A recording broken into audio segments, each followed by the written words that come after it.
4 লক্ষাধিক টাকা শুকনো গাঁজা সহ এক গাঁজা কারবারিকে আটক করল মধুপুর থানার পুলিশ সোমবার গভীর রাতে মধুপুর থানাধীন বড়বাড়ি এলাকায়।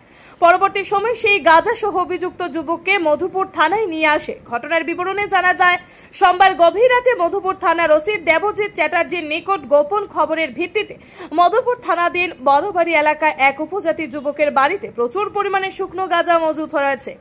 যথারীতি খবর পেয়ে মধুপুর থানার ওসি পুলিশ এবং টিএসআর নিয়ে বড়বাড়ি এলাকায় যোগেশ দেববর্মার বাড়িতে হানা দেয়। তার বাড়িতে হানা দিয়ে প্রায় 4 লক্ষাধিক টাকা শুকনো গাঁজা উদ্ধার করতে সক্ষম হয়। এদিকে মধুপুর থানার ওসি দেবজিৎ চ্যাটার্জি জানান, প্রচুর পরিমাণে গাঁজা মজুদ ছিল তার বাড়িতে। পুলিশ আসার পূর্বেই সেগুলি অন্যত্র সরিয়ে নেয়। তবে ওসি জানান, বাংলাদেশে পাচারের উদ্দেশ্যে সেগুলি রাখা হয়েছিল।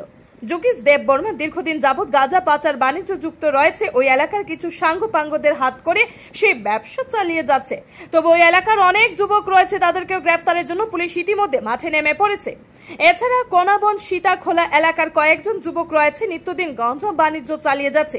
ইতিমধ্যে তাদের নাম পুলিশের হাতে এসে পৌঁছেছে, যে কোনো মুহূর্তে তাদেরকে গ্রেফতার করা হবে। এদিকে মধুপুর থানার ওসি জানান, অভিযুক্ত যুবককে মঙ্গলবার দুপুরে এনডিপিএস মামলায় তাকে বিশালগড় মহকুমা আদালতে সোপর্দ করেন। Bureau report R A. ধর্মনগর।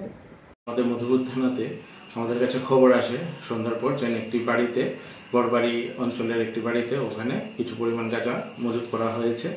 এই সংবাদ পেয়ে আমরা সাথে সাথে ঘটনাস্থলে যাই এবং ঘটনাস্থলে গিয়ে আমরা ওখানে একটি বাড়িতে রেড করি এবং সেখান থেকে 36 কেজি ড্রাই ক্যানাবিস আমরা উদ্ধার করতে পারি।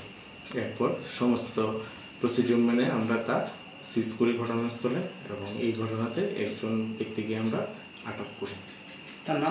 তার নাম হচ্ছে যোগেশ দেববর্মা, বাড়ি ওই অঞ্চলে। সে ইদানিংকালে এইসব ঘটনাতে যুক্ত আছে বলে প্রকাশ।